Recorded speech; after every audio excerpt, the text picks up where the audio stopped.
Breaking news ఎన్ని అడ్డుకట్టలు వేసినా ration బియ్యం అక్రమ దందాకు అడ్డు అదుపు లేకుండా పోతుంది. యథేచ్ఛగా పీడీఎస్ బియ్యాన్ని అక్రమంగా రవాణా చేస్తోంది రేషన్ మాఫియా. తాజాగా కాకినాడ పోర్టు నుండి విశాఖ పోర్టుకు తాకింది రేషన్ బియ్యం అక్రమ రవాణా. విశాఖ పోర్టులోని కంటైనర్ టెర్మినల్లో ఆకస్మిక తనిఖీల్లో రేషన్ మాఫియా ముఠా బయటపడింది. ఏకంగా 483 మెట్రిక్ టన్నుల పీడీఎస్ బియ్యం గుర్తించారు అధికారులు.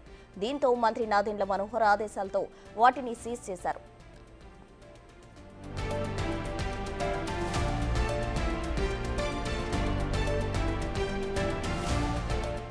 ఉత్తరాంధ్ర, ఒరిస్సా నుండి వచ్చే రేషన్ బియ్యాన్ని విశాఖ పోర్టు ద్వారా రేషన్ మాఫియా ఎగుమతి చేస్తున్నట్టు గుర్తించారు అధికారులు.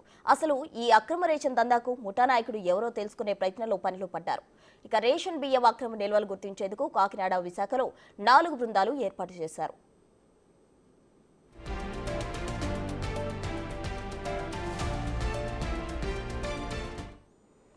విశాఖలో కూడా పీడీఎస్ బియ్యం పట్టుబడింది. దీనికి సంబంధించి పూర్తి వివరాలు మా ప్రతినిధి శివ అందిస్తారు. రాజు, చెప్పండి. అయితే విశాఖలో కూడా ఈ పీడీఎస్ బియ్యం పట్టుబడడం జరిగింది. అయితే దీనికి సంబంధించి పూర్తి వివరాలు ఏంటి? అటు నాదెండ్ల మనోహర్ కూడా బియ్యాన్ని సీజ్ చేయబడి ఆదేశాలు జారీ చేశారు. డీటెయిల్స్ ఏంటి రాజు? ఇప్పటి వరకు అసలు రేషన్ బియ్యం విదేశాలకు ఎగుమతి చేయడం అంటే కేవలం కాకినాడ పోర్టు మాత్రమే గుర్తొస్తూ ఉండేది. గత 20 సంవత్సరాల నుంచి కూడా కాకినాడ పోర్టు నుంచి భారీగా రేషన్ బియ్యం అక్రమ ఎగుమతి అయితే జరుగుతున్నటువంటి పరిస్థితి అయితే ఉంది. కానీ అది అంటే ప్రభుత్వాలు మారుతున్నటువంటి నేపథ్యం, అదేవిధంగా అక్కడ ఉన్నటువంటి నాయకులు మారుతున్నారు, అధికారులు మారుతున్నటువంటి నేపథ్యంలో ఇప్పుడు పూర్తిగా కాకినాడ నుంచి ఎగుమతి అవుతున్నటువంటి ఈ అక్రమ రేషన్ ఎగుమతి అనేది ఇప్పుడు ఒక పెద్ద సంచలనంగా మారింది. అటు డిప్యూటీ సీఎం పవన్ కళ్యాణ్ ఆ లోపల పోర్టులోకి వెళ్ళడం, అదేవిధంగా షిప్పులను పరిశీలించడం, అది ముఖ్యంగా చూస్తే పౌర సరఫరాల శాఖ మంత్రి నాదెండ్ల మనోహర్ పరిశీలించడం, సీజ్ చేయడం, ఇదంతా మనం చూస్తూనే ఉన్నాం. కానీ ఇప్పుడు చూస్తే ఇది కాకినాడ నుంచి ముఖ్యంగా విశాఖపట్నానికి పాకినటువంటి పరిస్థితి కనిపిస్తుంది. ఎందుకంటే ఇప్పటి వరకు కేవలం కాకినాడ బేస్లోనే ఈ అక్రమ రేషన్ రవాణా అనేది కొనసాగుతుందనేది అందరినీ మభ్యపెట్టినటువంటి పరిస్థితి ఉంది. కానీ అటు ఉత్తరాంధ్ర, ఒరిస్సా ప్రాంతాలకు సంబంధించినటువంటి రేషన్ బియ్యం అంతా ఎక్కడికి వెళ్తుంది ఏంటనేది ఇప్పటి వరకు అర్థం కాలేదు. ఇటు నుంచి కూడా మొత్తం రేషన్ అంతా కూడా అటు కాకినాడ పోర్టుకే పంపిస్తున్నారు, అక్కడ రవాణా చేస్తున్నారు అనేది అనుమానాలు ఉన్నటువంటి పరిస్థితి కనిపిస్తుంది. కానీ ఇప్పుడు అటు విశాఖ పోర్టుని బేస్ చేసుకుని ఒరిస్సా, ఉత్తరాంధ్ర జిల్లాలకు సంబంధించినటువంటి మొత్తం రేషన్ అంతా, రేషన్ బియ్యాన్ని విదేశాలకు ఎగుమతి చేస్తున్నటువంటి పరిస్థితి మనం చూడవచ్చు.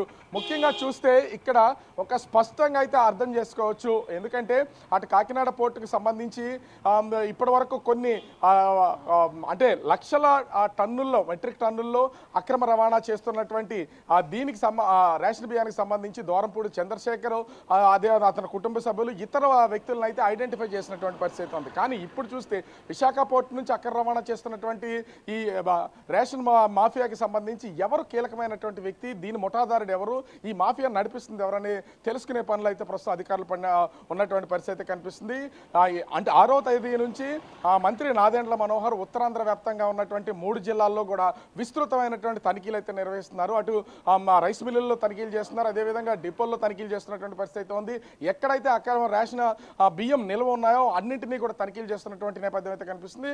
ఇప్పటికే అటు కాకినాడ, విశాఖపట్నాల్లో 4 బృందాలని ఏర్పాటు చేసి ముమ్మర తనిఖీలు చేస్తున్నటువంటి నేపథ్యంలో అనుమానం రావడంతో అటు విశాఖ పోర్టు కంటైనర్లకు సంబంధించినటువంటి టెర్మినల్లో తనిఖీలు నిర్వహిస్తే 483 మెట్రిక్ టన్నుల రేషన్ బియ్యం అయితే గుర్తించినట్టు జరిగింది. దీన్ని అయితే ప్రస్తుతం అధికారులు అయితే సీజ్ చేసినటువంటి పరిస్థితి కనిపిస్తుంది. అంటే ఈ స్థాయిలో రేషన్ బియ్యం అక్రమ రవాణా జరుగుతున్నది అండి. అధికారులంతా ఏం చేస్తున్నారు అనేది అర్థం కానటువంటి పరిస్థితి. అటు కాకినాడ పోర్టుకి ఇప్పటి వరకు వెళ్తున్నటువంటి రేషన్ బియ్యంతో పాటుగా అంటే సైమల్టేనియస్గా అటు విశాఖ పోర్టులో కూడా అక్రమ రేషన్ బియ్యం రవాణా అనేది జరుగుతుందనేది తెలియవచ్చినటువంటి పరిస్థితి కనిపిస్తుంది. ఇప్పుడు ఫోకస్ మొత్తం అటు కాకినాడ నుంచి విశాఖ పోర్టుకి మారినటువంటి పరిస్థితి ఉంది. మరి అధికారులు చేస్తున్నటువంటి పనితీరు ఏ విధంగా ఉన్నది అనేది ఇప్పుడు మంత్రి దాని మీద దృష్టి పెట్టే అవకాశం అయితే కనిపిస్తుంది. ప్రశ్న. Thank you Raju.